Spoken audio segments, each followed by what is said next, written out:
Corona और lockdown को लेकर अपना मतभेद और ये आक्रामक अंदाज आपका पहले से इन मुद्दों पर रहा है, लेकिन अनुच्छेद 370 का हटना, सीए, इन तमाम मुद्दों पर भी आप पहले बहुत आक्रामक थे। आगे बढ़ने से पहले, सवाल पूछने से पहले मैं बस ये जानना चाहती थी कि आपका स्टैंड अभी भी वही है या लॉकडाउन ने थोड़ा परिवर्तित किया है आपके मूड को? नहीं मैडम, मेरी मौत ही मेरा पोजीशन बदल सकती है। जब तक मैं जिंदा रहूंगा, मैं उन सियासतदानों की तरह नहीं हूं जो शाम में एक, सुबह में एक, दोपहर में एक बात करते हैं। 370 आपने हटा दिया, फिर हमारा लेफ्टिनेंट कर्नल कैसे मर गया, मेजर बच्चा कैसा मर गया हमारा, कश्मीर श्रीनगर के अंदर 15 घर बर्बाद हो जाते हैं, लद्दाख के अंदर आपने कहा यूनियन टेरिटरी बना दिया 370 को हटाकर। भाई साहब, 5 किलोमीटर पर होम मिनिस्टर साहब जवाब क्यों नहीं देते? आईटीबीपी आपके तहत है, आप जवाब नहीं देते। आखिर आप चीन से बात कर रहे हैं मैडम, तो बताइए ना क्या बात कर रहे हैं चीन से आप? आपने देश को झूठ का, डोकलम में आपने झूठ का, डोकलम में आज भी पहले से ज्यादा उनके बंकर्स बन चुके हैं। सैटेलाइट के फोटो से झूठ नहीं बोल सकते।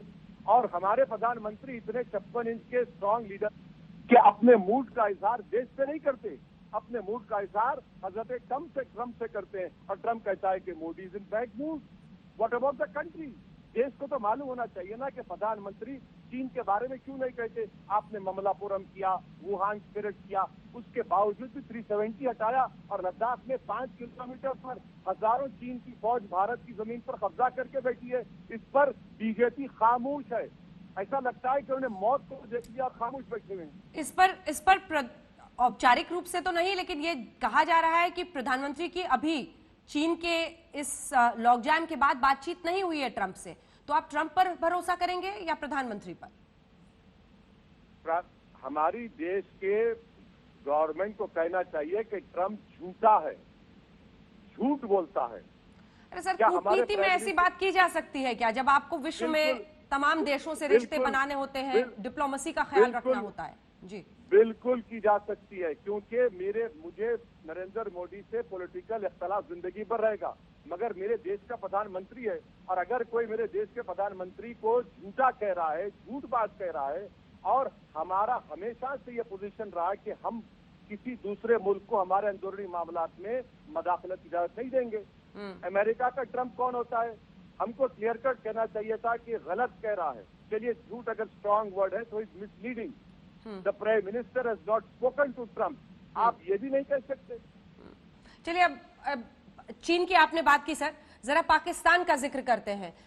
पीओके को लेकर जिस तरह का आक्रामक अंदाज मोदी 2 में पहले साल में रहा है, हम जाफराबाद और उन तमाम इलाकों के, गिलगित बल्तिस्तान, इन सब का हम मौसम भी बताने लगे हैं। आपको लगता है कि इससे इमरान खान और पाकिस्तान दबाव में है?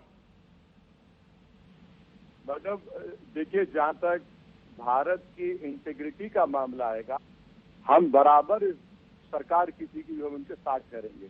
मगर मैं ये बताना चाह रहा हूं कि आपने सर्जिकल स्ट्राइक करने के बाद भी कैसे एक लेफ्टिनेंट कर्नल की, एक मेजर की, हमारे सिपाहियों की मौत क्यों हो रही है, इसकी वजह क्या है?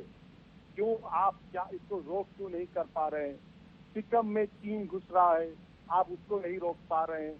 अरे भाई मैडम, जिस तरह आपने पाकिस्तान के बारे में सवाल किया, इस तरह तो दूसरे एंकर्स को भी, दूसरे बीजेपी के पॉलिटिशियंस को बोलना चाहिए ना चीन के ऊपर। और इमरान खान हो या चीन का सदर, भारत की इंटीग्रिटी का सवाल आएगा, हम अपने सियासी इख्तलाफात को हमेशा से उसको बारायता रखे, तो जवाब देना पड़ेगा ना मैडम।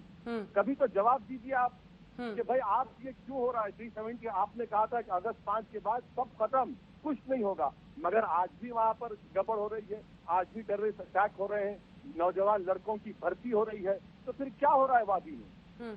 लेकिन बीते दिन तो उन्होंने कहा है कि एक बहुत बड़ी, और आपने भी तस्वीरें देखी होंगी जिस तरह से सुरक्षा एजेंसी सतर्क है, गाड़ी में वहां पर धमाके से लगभग 40 किलो आईईडी था, उसको उड़ाया गया, तो सतर्कता बरती जा रही है। ठीक है, मगर पुलवामा का राज तब तक नहीं खुला ना। पुलवामा का वो जो सुसाइड बॉम्बर था, उसके आज भी डीएनए के सैंपल गवर्नमेंट के पास हैं। अब तक आपने कितनों को अरेस्ट किया पुलवामा, बता दीजिए। उसके बारे में कोई बात नहीं होगी। अरे बताइए ना देश को, आपने तो पुलवामा के नाम पर इलेक्शन जीत गए।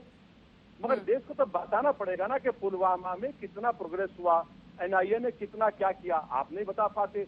एक पुलिस ऑफिसर एसीपी रैंक का पकड़ा जाता है टेररिस्ट को लेकर जाते हुए, उसका क्या प्रोग्रेस है बताइए आप। उसके बारे में कुछ नहीं बताते, खामोशी है, सन्नाटा है बीजेपी गवर्नमेंट के पास। वैसे साहब, चूंकि चीन पर आप बार बार आ रहे हैं, लेकिन पाकिस्तान के ही, और आपने कहा कि जब भी डिप्लोमेसी का मामला आएगा तो मैं अपनी देश के सरकार रहूंगा, तब मैं राजनीतिक जो भी खिलाफत है उसको दरकिनार करूंगा। पाकिस्तान के विदेश मंत्रालय ने राम मंदिर के निर्माण को लेकर सख्त टिप्पणी करते हुए इसे गलत करार दिया है। क्या आप इस पर निंदा करना चाहेंगे उनकी? अगर हमारे देश के एक्सटर्नल अफेयर्स मिनिस्ट्री के लोगों ने इस पर कोई कमेंट नहीं किया है तो मुझे इजाजत दे दीजिए आप, क्योंकि वो जो कमेंट करेंगे किसी दूसरे मुल्क के बारे में तो मैं बराबर उनके साथ हूँ। मैंने ये, मेरा मौक़िफ़ ये है कि सुप्रीम कोर्ट का जजमेंट है। मैंने ये कहा कि supreme court is supreme but not infallible.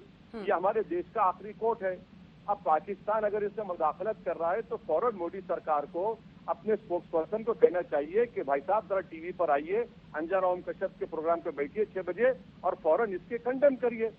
और ये अगर एमपी को बोलना पड़ा है तो बिल्कुल आप सही कह रहे हैं मैडम। मानता हूं कि ये लोग फॉरेन अफेयर्स भी नहीं चला पा रहे हैं कि एक देश की सबसे मशहूर एंकर को एक नादान किस्म के हेट स्पीच बोलने वाले एमपी से पूछना पड़ रहा है कि आप कम से।